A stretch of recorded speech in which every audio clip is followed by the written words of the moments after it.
Hey there, my name is Sage and you are watching D&D Daily. Today I'm doing a blind stat block reading that comes from Critical Role's Call of the Netherdeep, the Occult Silvertongue. Occult Silvertongues are charismatic leaders. The alien mysteries to which they expose themselves can leave them feeling restless, paranoid, and suspicious.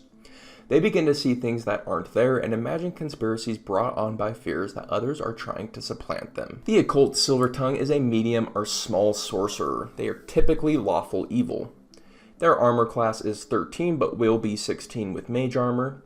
They have 127 hit points and a movement speed of 40 feet. They have a +1 to strength, +3 to dex, +3 to con, +2 to intelligence, +3 to wisdom, and +5 to charisma. They have proficiency in wisdom and charisma saving throws, as well as the arcana, deception, history, and perception skills. They notably have expertise in arcana and deception. They have resistance to psychic damage. They have true sight out to 60 feet.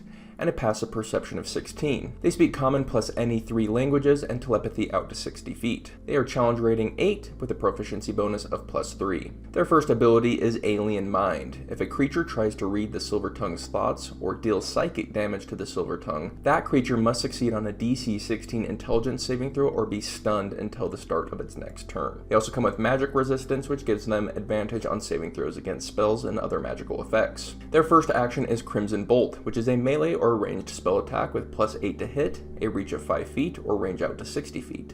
It hits one creature and on hit does an average of 27 psychic damage. They come with spellcasting, and it is charisma based with a spell save DC of 16. Twice a day they can cast Charm Person, Mage Armor, and Sending, and once a day they can cast Dimension Door. They come with a bonus action, which is Elemental Servitor, which they can do once a day. The Silvertongue magically summons an Earth Elemental, which appears in an unoccupied space the Silvertongue can see within 60 feet of itself.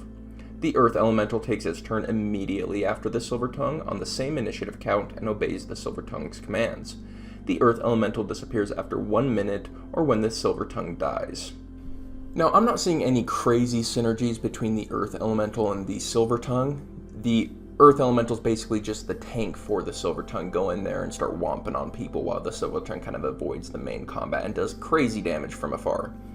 That crazy damage is really coming from our attack Crimson Bolt, which again reminds me of the Strixhaven mages where it's a melee and ranged attack used as an action. This one, it only shoots once with a +8 to hit, but if it hits, it does a whopping 27 psychic damage, so it's pretty great.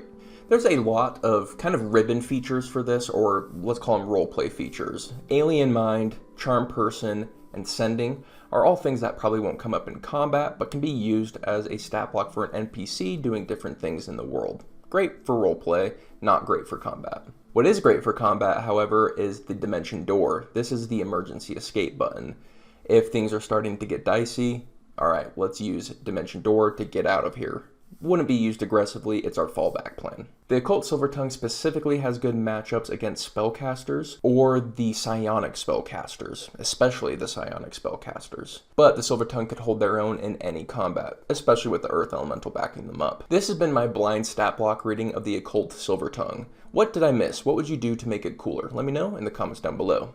I've released a whole bunch of blind stat block readings, both from this book and from other books, so check out our playlist if you found this video interesting. We are D&D Daily. We release new D&D content every single day, so if that's interesting to you, hit the subscribe button, and I'll see you on the next one. Later.